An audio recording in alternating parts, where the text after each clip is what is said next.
नमस्कार प्यारे बच्चों। तो प्रॉब्लम पढ़ते हैं पहले। देखिए क्या दिया हुआ है। कहता है 4 charges equal to minus q are placed at the 4 corners of a square. एक स्क्वायर दिया हुआ है और कहता है उसके चारों कॉर्नर पर माइनस क्यू चार्जेस प्लेस किए गए हैं। And A charge small Q is at its centre. एक स्मॉल क्यू क्यूब के सेंटर पर रखा हुआ है। तो if the system is in equilibrium, कहता है कि सब के सब इक्विलिब्रियम में हो तो उस स्मॉल क्यू जो सेंटर पर रखा हुआ है उसकी वैल्यू इन चारों में से क्या होगी। तो आइए इसके सॉल्यूशन की बात करते हैं। तो देखिए जैसे हमने ये कहा कि 4 कॉर्नर्स हो गए, यहाँ पर चारों तरफ आप देख सकते हैं कि ये यहाँ और यहाँ 4 कॉर्नर पर 4 चार्जेस माइनस क्यू के हमने यहाँ पे रख रखे हैं। ठीक है, अब हमने क्या किया कि सभी इक्विलिब्रियम में हो तो देखिए ये छोटा वाला जो प्लस क्यू जो बीच में है वो तो इक्विलिब्रियम में रहेगा ही, क्योंकि वहाँ पर जो आपका नेट इलेक्ट्रिक फील्ड आएगा due to this 4 corner charges वो होगा 0। तो वहाँ तो आप कोई भी चार्ज रखेंगे तो उसकी वजह से कोई भी फोर्स नहीं लगने वाला, वो हमेशा इक्विलिब्रियम में रहेगा।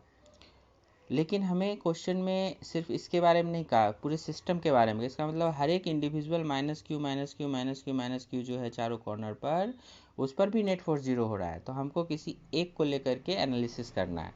तो मान लीजिए मैंने इस 4 नंबर के चार्ज को लिया और इस पर मैं दिखा रहा हूँ कि इस माइनस क्यू जो कि मैंने 1 कहा है जिसको, तो इस 1 की वजह से फोर्स कितना है, जैसे F1 है, फोर्स ऑफ रिपल्सन यहाँ काम करेगा।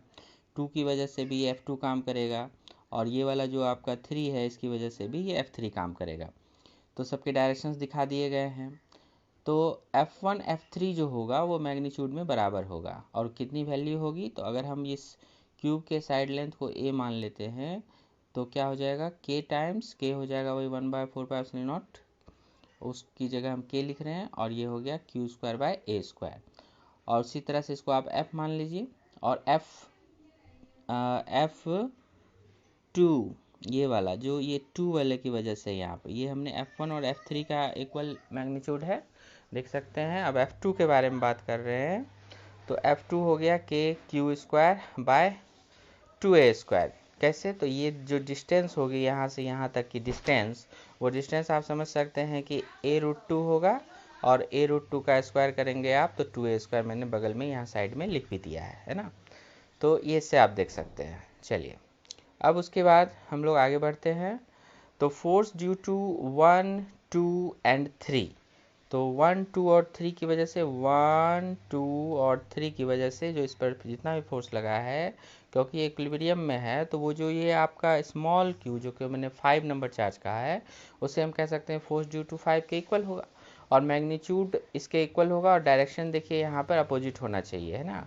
तो जितना ये F1, F2 और F3 मिल के प्रोड्यूस करेगा उतना अकेले F5 को प्रोड्यूस करना पड़ेगा। तो चलिए अब सबकी वैल्यूज़ हम लोग यहाँ पे पुट करते हैं। ठीक है, तो वैल्यूज़ में देखिए क्या हो रहा है। तो F√2 प्लस F2, जो कि देखिए यहाँ जो F1 और F3 है इन दोनों का जो रिजल्टेंट आएगा वो F2 के अलोंग आ जाएगा और कितना आ जाएगा, तो F√2 आ जाएगा, है ना। और F2 तो है ही ऑलरेडी उधर, तो इस तरफ ऐसा आ गया और उधर उस F5 की वजह से जो लगेगा वो क्या होगा, K capital Q small q divided by A/√2। क्यों, क्योंकि देखिए ये आधी दूरी जो यहाँ से यहाँ तक आप जाओगे डायगोनल की हाफ लेंथ, वो क्या होगा A√2/2। A√2 होता है फुल लेंथ और A√2/2 करोगे तो वो हाफ लेंथ होगा। A√2/2 को आप A/√2 लिखेंगे और इसको आप अब यहाँ पे स्क्वायर कर रहे हैं, है ना। तो आपने स्क्वायर किया तो आपको आ गया यहाँ पर A² और ये √2 का स्क्वायर 2, तो 2 ऊपर चला गया। फिर आप कैंसिलेशन करोगे और स्मॉल क्यू के लिए सॉल्व करते हैं, हमें प्राप्त हो जाता है capital Q/4 2√2 + 1। So option B is correct. Okay, thank you.